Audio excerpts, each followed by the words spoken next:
नमस्कार, मैं हूं आलोक जोशी और आप देख रहे हैं बिज़ अड्डा। अगर आप आंकड़ों में दिलचस्पी रखते हैं तो आज का दिन बहुत मज़ेदार है। सबसे बड़ा आंकड़ा तो यही है कि मुंबई शेयर बाज़ार का सेंसिटिव इंडेक्स, जिसे अब ज़्यादातर लोग प्यार से सेंसेक्स ही कहते हैं, वो बुज़ुर्गों की जमात में शामिल हो गया है, यानी 60,000 के पार चला गया है। इस 60 की गिनती को कुछ लोग साठा सो पाठा मानते हैं, तो कुछ लोग इसे सठियाने से भी जोड़ लेते हैं। लेकिन सेंसेक्स के मामले में 60,000 की ऊंचाई छू लेना बाजार में जश्न का ही कारण है। लेकिन इस बड़े आंकड़े के साथ आप कई और आंकड़े भी देख सकते हैं। आप न भी चाहें तो लोग आपको दिखा रहे हैं, तमाम तरह के मैसेज आपके पास आ रहे होंगे। मसलन सेंसेक्स ने 30,000 तक पहुंचने में 21 साल लगाए थे और 30,000 से 60,000 का सफ़र सिर्फ 21 महीने में पूरा कर लिया। यानी बाजार को पर लग गए हैं और वो बहुत तेज़ रफ्तार से बढ़ रहा है। बॉम्बे स्टॉक एक्सचेंज ने अपनी बिल्डिंग के बाहर लगे बिग बुल यानी तेज़ी के प्रतीक सांड की मूर्ति के पास केक काटकर जश्न मनाया है। और इस वक्त भारत के बिग बुल कहलाने वाले एक बड़े इन्वेस्टर आज करीब करीब नथुनों से आग उगलते हुए सांड के अंदाज में एक बिजनेस चैनल पर उन लोगों पर लानत भेजते नजर आए जो लोगों को संयम बरतने या सावधान रहने की सलाह दे रहे थे, और जिनका कहना था कि भारत के बाजार में आ रही तेज़ी फंडामेंटल्स पर नहीं टिकी है, बल्कि इसके पीछे बाजार में अंधाधुंध रफ्तार से आ रहा विदेशी और देशी पैसा है। खुशी के दिन भी इस तरह की भड़ास निकालने का क्या तुक है, इस पर चलने से पहले आपको सेंसेक्स के कुछ आंकड़े और दिखा दूं। यूं तो मुझे वो दिन भी याद है जब सेंसेक्स ने पहली बार 1000, 1200 और 1800 पार किया था, और उसके बाद की तेज़ गिरावट भी। लेकिन 10,000 से शुरू करें तो फरवरी 2006 में पहली बार सेंसेक्स यहाँ यानी 10,000 पर पहुँचा था। इसके 17 महीने बाद यानी अगली जुलाई में ये 15,000 हो गया। सिर्फ 3 महीने बाद फिर ये 20,000 पे पहुँच गया।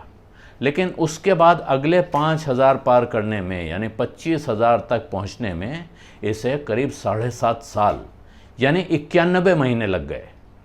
मई 2014 में जाकर ये वहाँ पहुँचा, और उसके बाद फिर सिर्फ 10 महीने लगे 30,000 तक, और फिर करीब 2.5 साल का इंतजार रहा जनवरी 2018 में 35,000 तक पहुंचने पर। 5,000 की अगली 2 पायदान उसने पार की 16 महीने और 19 महीने में। लेकिन 45 से 50,000 ये जो 5,000 था, ये सिर्फ 1 महीने में सेंसेक्स ने पार किया, जो 5,000 का उसका फास्टेस्ट रन था।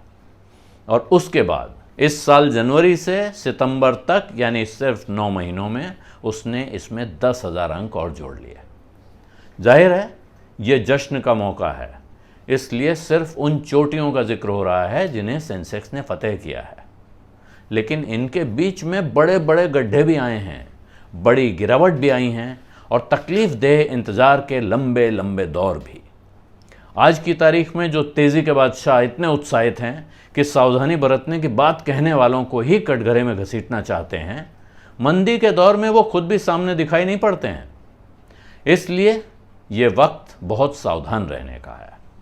एसआईपी चालू रखने वालों को कितना फ़ायदा हुआ है ये बताने की ज़रूरत नहीं है, आंकड़े सामने मौजूद हैं। अगर आपने भी अपनी एसआईपी बंद नहीं की थी इस पूरे दौर में, तो आपको खुद पता होगा कि आप कितने फ़ायदे में हैं।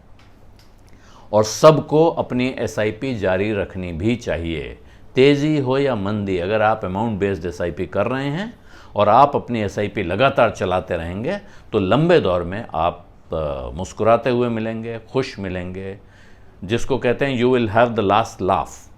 तो उसमें तो कोई शक शुबा नहीं है। लेकिन ये वक्त सावधान रहने का भी है।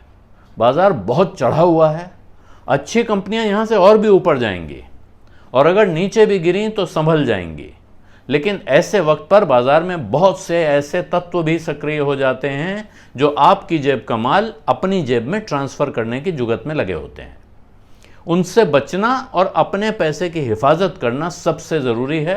ये बात याद रखिए, गांठ बांध लीजिए और हर सुबह शाम एक बार ज़रूर दोहराइए। बिज़ अड्डा में आज इतना ही। अब आपसे इजाज़त चाहता हूँ। बिज़ अड्डा आपको कैसा लग रहा है बताना मत भूलिए, कमेंट बॉक्स में लिखिए। कुछ और देखना सुनना चाहते हैं तो वो भी बताइए। अब इजाज़त दीजिए, नमस्कार।